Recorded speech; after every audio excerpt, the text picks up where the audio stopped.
Hey, Ken Montoya here. Today I'm going to talk to you about some more internet marketing basics.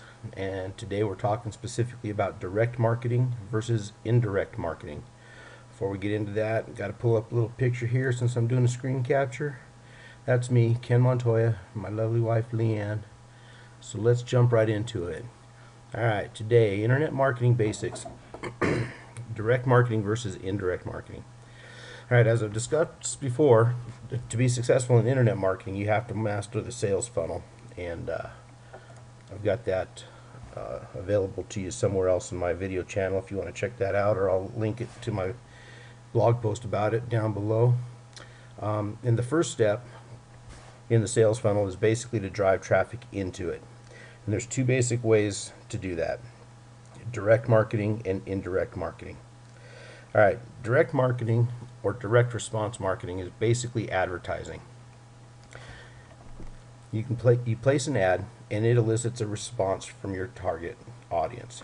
So that's direct. I mean, there's no fluff. It's you put out a piece of information. It's usually really small, and it elicits a direct response from your target audience. Examples are PPC, PPV, banners, and sponsored stories. And sponsored stories we'll talk about here in just a little bit. Actually, we're going to talk about it right now. So, except for this sponsored story, you're not personally involved in the process because pay-per-click, pay-per-view, and banners, you don't have a lot of time to really express yourself. But in the sponsored story, you can use a story about you in the ad, and you can be a little bit more long-winded here and give some more information. So you're more personally involved in the sponsored story than the other type of direct response advertising. So basically, you put out an ad, somebody sees it and likes it, they click on it, and they are taken to either a sales letter, a video that does the selling. And they either buy and you get paid, or they don't and you follow up. And when you follow up, that's when you start bringing yourself more into it and building a relationship with the potential customer at that point.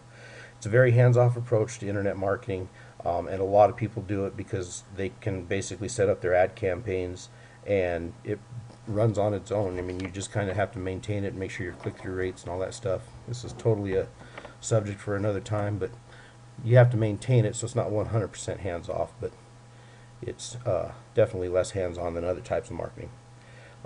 And by hands off, I don't mean that you don't have to do anything. This is a business, and you're going to have to work it. If you're looking for some kind of a magic ticket where you just join it and it makes you money, then I'm afraid you're going to be sadly disappointed.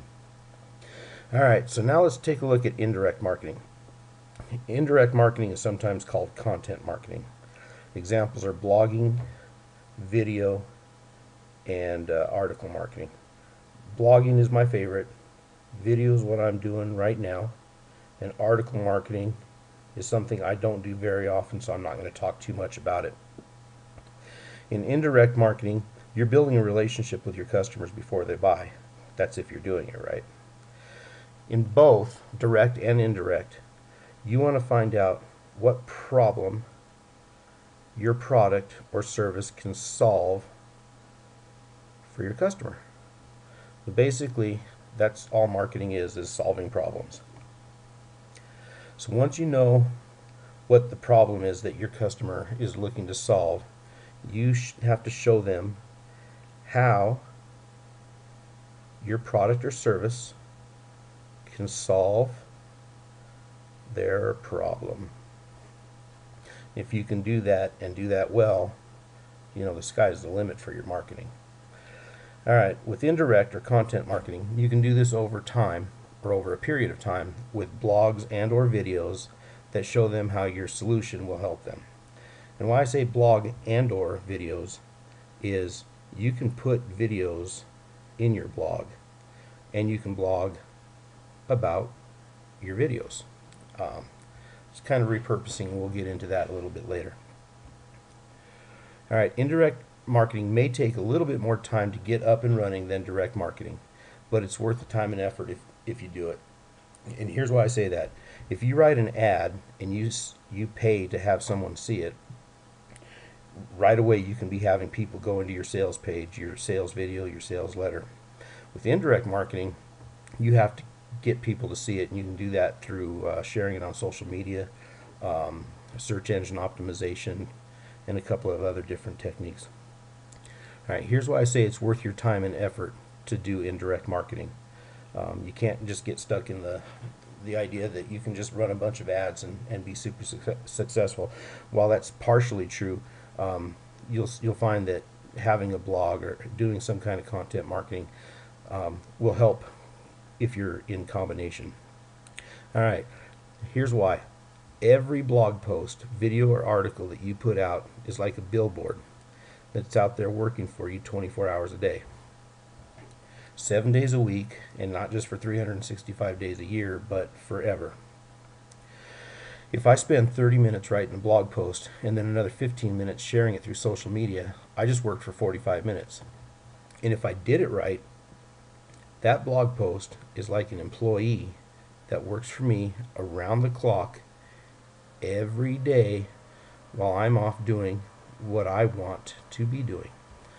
And that's kind of a nice thing to do. And if I spend 45 minutes a day every day for 1 year, then I have 365 employees or billboards working for me. Now, I actually haven't done 365 days in a year. I think the best I've ever done is I've blogged 133 days in a row, and then I took about a week off, and during that time I didn't blog. I didn't work at all. I just took a little vacation after a vacation because I was still blogging while I was on vacation. But 133 days in a row I produced content. So now I have 133 billboards and employees out there working for me. And that's leveraging your time. And leveraging your time is a good thing to do. All right, now, disclaimer. We always have to have disclaimers. And this one's not a legal disclaimer. This one's just a good old-fashioned, don't think that this is super easy.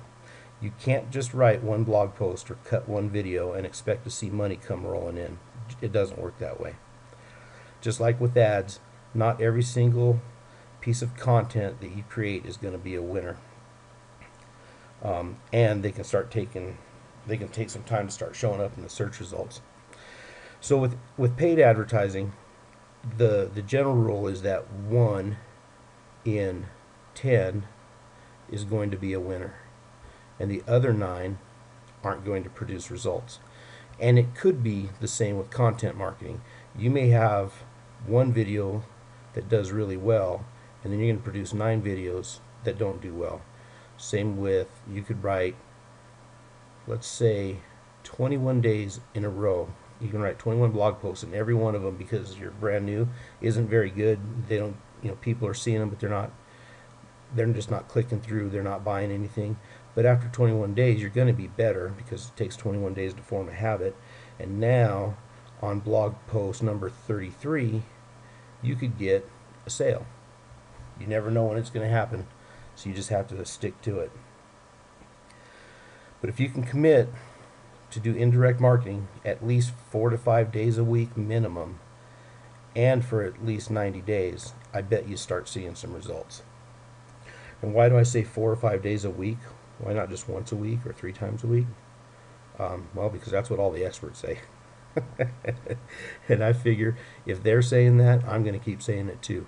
4 to 5 days a week, that only is giving you 3 days or 2 days off where you're not producing a piece of content. If you can do that for 90 days, I'd be surprised if you didn't see some results. It may not be sales yet, but you'll start seeing leads coming in.